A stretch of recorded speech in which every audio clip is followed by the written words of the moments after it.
उधर से उस कबूतर का एक मित्र कौवा था, वह भी इत्तिफाकन उड़ता हुआ वहां आया। उसने कहा कि मित्र यहां क्या कर रहे हो? कहने लगा कि देखो ये मेरा समाज है, ये मेरा परिवार है, ये सभी मेरे संतान हैं, मेरे बच्चे हैं, और मेरे मना करने के बावजूद भी आज ये इस जाल में फंस गए हैं। अच्छा स्वादिष्ट भोजन के चक्कर में मैंने इन्हें बहुत समझाया, लेकिन एक आध उदंड होता है जो मानता नहीं है, जो खुद तो बागी हो जाता है, औरों को भी अपने इस जाल में फांस लेता है। जिस प्रकार से आज अभी इस वक्त ये इस जाल में फंसे हुए हैं। तो कौवे ने कहा एकता में बड़ा बल होता है। कौवे ने कहा कि हमारी प्रजाति में, हमारे समाज में बहुत एकता है। यदि एक के ऊपर कोई संकट आए तो हम सभी तुरंत इकट्ठे हो जाते हैं और अपनी एकता और अपनी शक्ति के बल पर हम बड़े से बड़े संकट को टाल देते हैं। तो उसने कहा कि एक काम करो, अब तो यही है इसे बचने का, इनसे कहा जाए कि सारे पूरी ताकत लगा करके उड़े, और जब ये सारे एक साथ पूरी ताकत लगा के उड़ेंगे तो जाल समेत ये उड़ जाएंगे, जाल को लेकर के उड़ जाएंगे, और उसके बाद इनकी समस्या का जरूर कोई ना कोई हल होगा, कोई निदान होगा। तभी उस कौवे ने याद दिलाया कि ये कबूतर मित्र, तुम्हारा एक मित्र चूहा भी तो है जो यहां से कुछ दूरी पर है।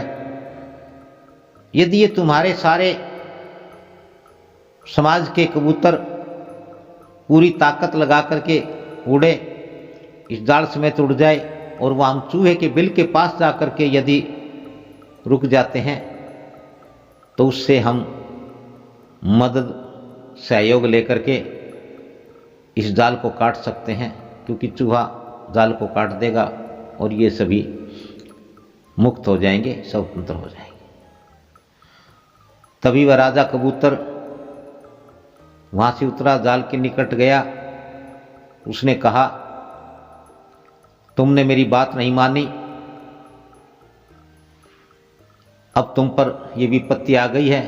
तुमने मेरी बात नहीं मानी, तब भी मैं कोई बात नहीं। अब बात यहां रोष प्रकट करने का नहीं है, यहां समय याचना का नहीं है, यहां गुस्से और क्रोध का समय नहीं है।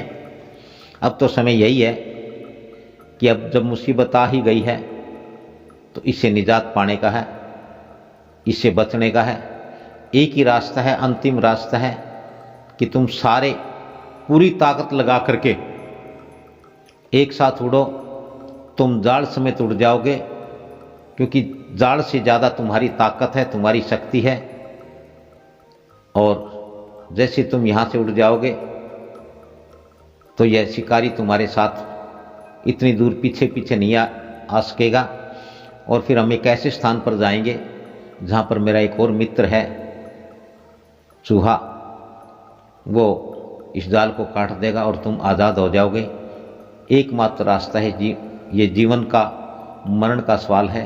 यदि तुम एक नहीं होते हो, अब मेरी बात नहीं मानते हो, तो तुम निश्चित तौर पर तुम मौत के मुंह में हो, और मौत तुमसे ज़्यादा दूर नहीं है।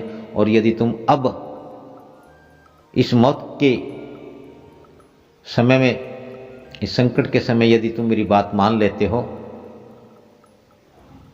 तो निश्चित ही तुम्हारा जीवन बच सकता है।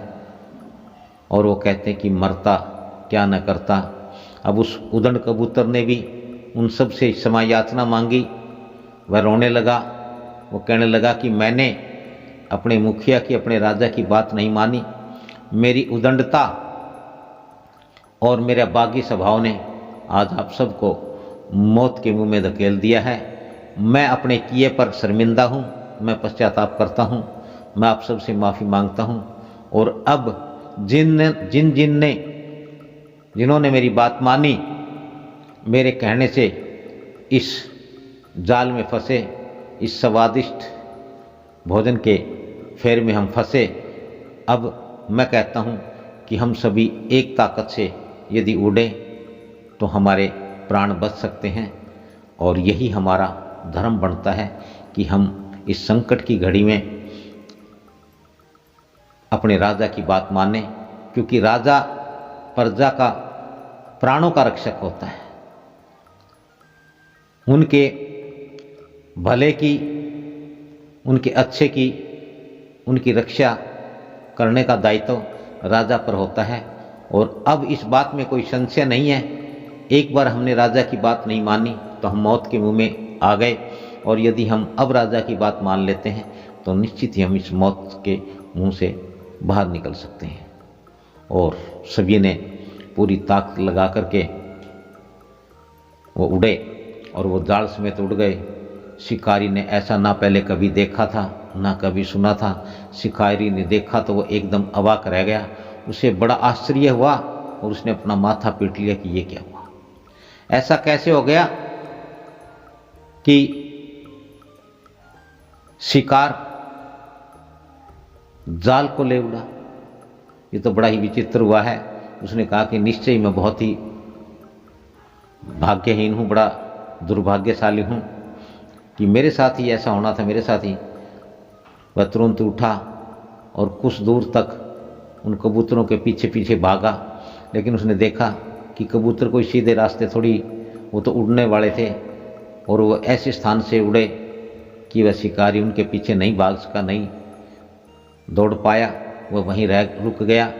और वो कबूतर अपने राजा के पीछे पीछे चलते गए, और जहाँ पर उनके राजा के मित्र चूहे का जो बिल था, जिस पेड़ के जड़ में उसने अपना बिल बनाया था, वो वहाँ पर चले गए। राजा ने कहा कि बस रुको, अब तुम यहाँ नीचे उतर जाओ।